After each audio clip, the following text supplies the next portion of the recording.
Welcome to Reddit Senpai. I found a journal in my attic that wasn't mine now.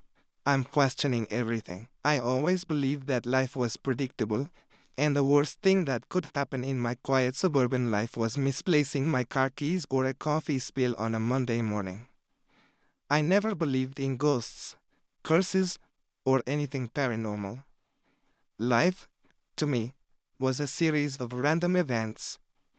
At least, it was until I found a journal. It started last month when I moved into a new house. It wasn't just any house, though. It was my childhood home. My parents passed away in an accident about 6 months ago, and after a long process of dealing with their estate, I decided to move back. Something about the place had always felt comforting, and I thought it would help ease the grief. The house was exactly how I remembered it, nostalgic in all the right ways. The hardwood floors creaked in the same familiar spots, and the kitchen still smelled faintly of my mother's cinnamon cookies.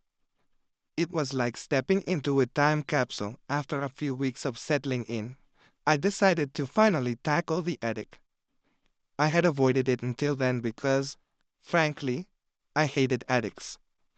They always felt cramped and claustrophobic, not to mention dusty.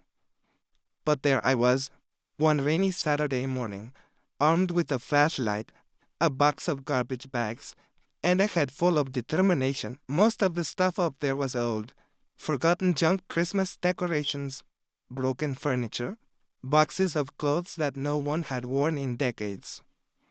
But then, tucked in the corner behind an old trunk, I found something that didn't belong, a leather-bound journal. At first, I thought it was my mother's. She had always been the sentimental type, keeping diaries and scrapbooks throughout her life. But when I opened the journal, the handwriting was foreign to me, jagged, rough, as if the person writing had been in a hurry or agitated. I flipped to the first page, and my skin crawled when I saw the date. The entry was dated July 3rd, 1957, decades before my parents had even bought the house. The strangest part, though, was the name written at the top, for John. My father's name was John, but this journal definitely wasn't his. He would have been only 5 years old in 1957. The first entry read, "I've tried to leave 3 times, but every time I walk out the door, something drags me back in. I don't know what this house wants from me, but I can feel it watching. The walls creak even when there is no wind, and at night, I hear whispers. It's taken her. I know it has. I have to find a way to get her back, but I don't know if I can." My heart raced as I continued to read. The writer, whose name was never mentioned, was clearly paranoid. The entries became more frantic as the days went on. Whoever this person was, they were convinced that the house was alive, that it had taken someone named her, and that they were trapped inside. I'm not sure what I was feeling as I read through the journal. Part of me was fascinated, like I was reading an old horror novel. But another part of me felt a growing sense of unease. This was my house they were talking about. The same house where I'd spent my childhood, where my parents had lived for decades. And yet, I had never experienced anything remotely strange here. But as I reached the final entry, things took a darker turn. "I've sealed the door. The basement isn't safe anymore. Whatever it is, it's angry. I hear her crying at night, but I can't get to her. Every time I try to go down there, it's like something is pushing me back. I can't stay much longer. I'm running out of time. If anyone finds this journal, please, whatever you do, don't go down there. It's still there, and it's waiting." I closed the journal, my hands trembling.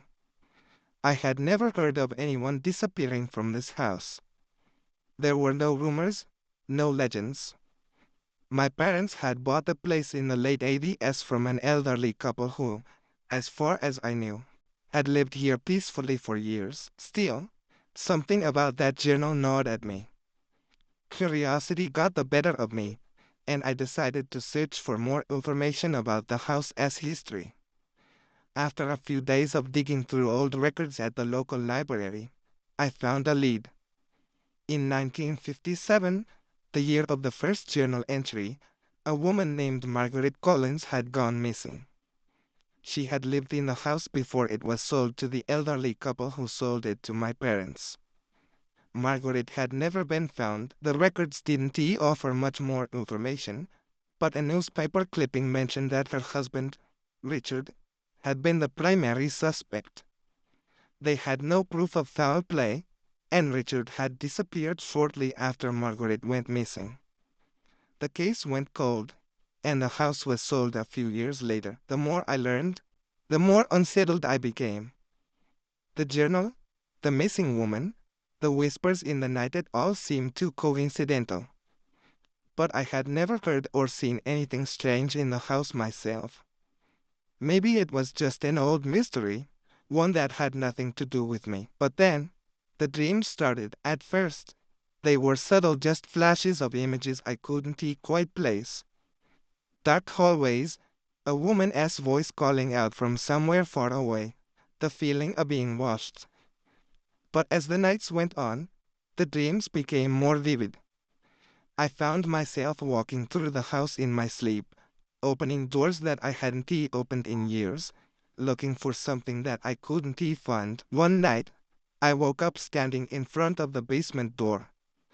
My heart pounded in my chest as I realized where I was. I hadn't been in the basement since moving back into the house. My parents had always kept it locked, claiming there was nothing down there but old junk and faulty wiring. But now, standing there in the dark, the journal's words echoed in my mind. I've sealed the door. The basement isn't safe anymore. Against my better judgment, I unlocked the door. The hinges creaked as I slowly opened it, revealing a set of narrow stairs leading into the pitch-black darkness below. The air was musty and cold, and I could feel the weight of the house pressing down on me as I descended. At the bottom of the stairs, I fumbled for a light switch. When the light flickered on, I was greeted with a sight that sent chills down my spine. The basement was exactly as I remembered it: old shelves lined with dusty boxes and tools, cobwebs hanging from the ceiling, but in a far corner, something had been disturbed. An old, rotting wooden door that I had never noticed before was cracked open, just a sliver. I hesitated, every instinct screaming at me to leave, but something compelled me forward. I pushed the door open, revealing a small, hidden room behind it. The room was empty, save for a single chair in the center.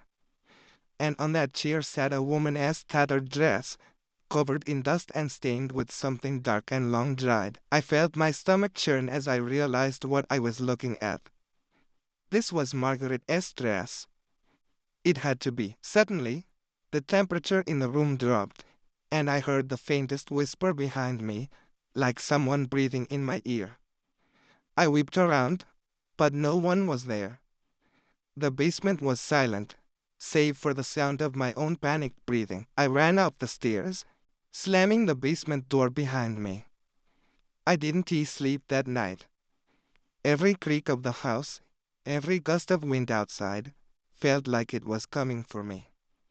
I tried to convince myself that I had imagined it all, that the journal and the dreams had gotten into my head, but deep down, I knew there was something wrong with this house.